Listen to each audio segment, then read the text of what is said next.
supposing that I say to you, each one of you is really the great self. And you say, well, all you've said up till now makes me fairly sympathetic to this intellectually, but I don't really feel it. What must I do to feel it really? My answer to you is this. You ask me that question because you don't want to feel it really. You're frightened of it. And therefore what you're going to do is you're going to get a method of practice so that you can put it off. So that I can say, well, I can be a long time on the way getting this thing. And then maybe I'll be worthy of it after I have suffered enough. See, because we are brought up in a social scheme whereby we have to deserve what we get. And the price that one pays for all good things is suffering. But all of that is precisely postponement, because one is afraid here and now to see it. If you had the nerve, real nerve, you would see it right away. Only that would be, when one feels you shouldn't have nerve like that. Why, that would be awful. That would be, that wouldn't do at all. Because after all, I'm supposed to be poor little me. And I'm not really much of a muchness. And I'm playing the role of being poor little me.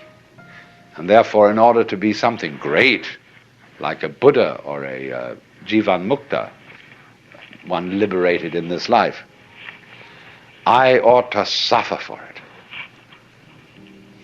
So you can suffer for it. There are all kinds of ways invented for you to do this.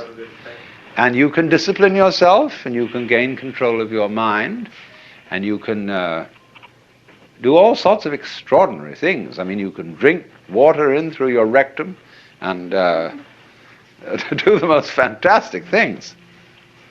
But that's just like being able to run the 100 yards in 9 seconds, or any other kind of accomplishment you want to engage in. There's absolutely nothing to do with the realization of the self. The realization of the self fundamentally depends on coming off it.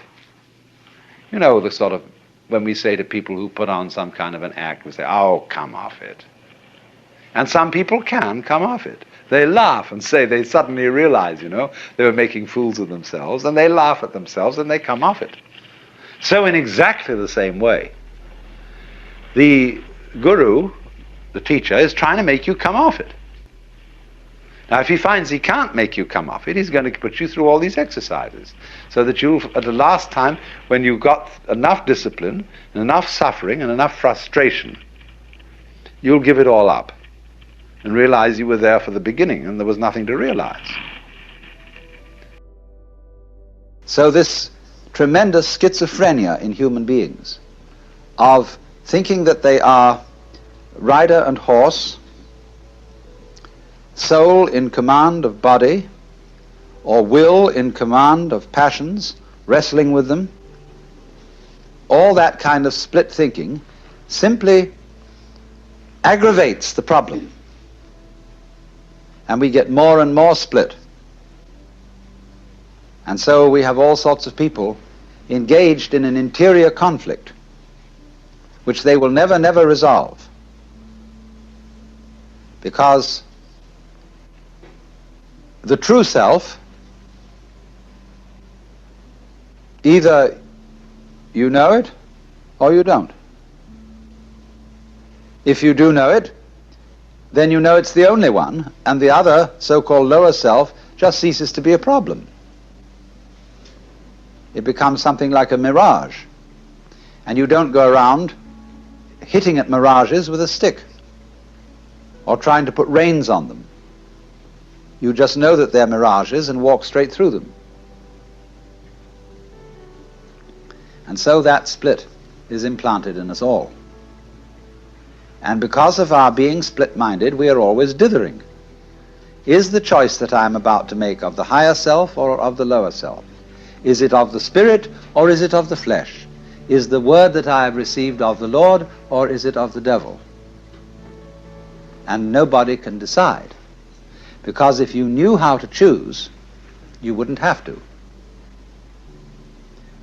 In the so-called moral rearmament movement, you test your messages that you get from God in your quiet time by comparing them with standards of absolute honesty, absolute purity, absolute love, and so on. But of course, if you knew what those things were, you wouldn't have to test. You would know immediately. And do you know what those things are? The more one thinks about the question, what would absolute love be? Supposing I could set myself the ideal of being absolutely loving to everybody, what would that imply in terms of conduct? Well, you can think about that till all is blue, because you could never get to the answer.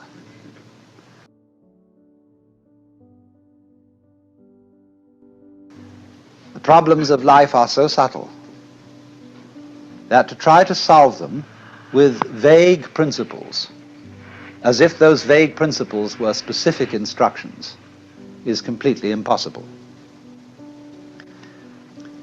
It is important to overcome split-mindedness, but what is the way? Where can you start from if you're already split? A Taoist saying is that when the wrong man uses the right means work in the wrong way.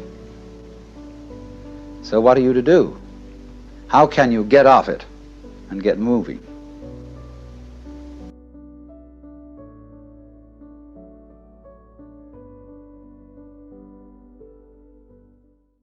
If I say to you, good morning, you say, good morning. Nice day, isn't it? Yes. Or if I hit you, boom, you say, ouch. And you don't stop to hesitate to give these answers and these responses. You don't think about it when I say good morning. So in exactly the same way, that kind of response, which doesn't have to be a deliberate response, a response of a no deliberating mind, is a response of a Buddha mind or an unattached mind. But you must not imagine that this is necessarily a quick response, because if you get hung up on the idea of responding quickly, the idea of quickness will be itself a form of obstruction. When you are perfectly free to feel stuck or not stuck, then you're unstuck. Because actually, nothing can stick on the real mind, and you will find this out if you watch the flow of your thoughts. And those thoughts arise and go like waves on the water. All the time, they come and go. And when they go, they are as if they had never been here.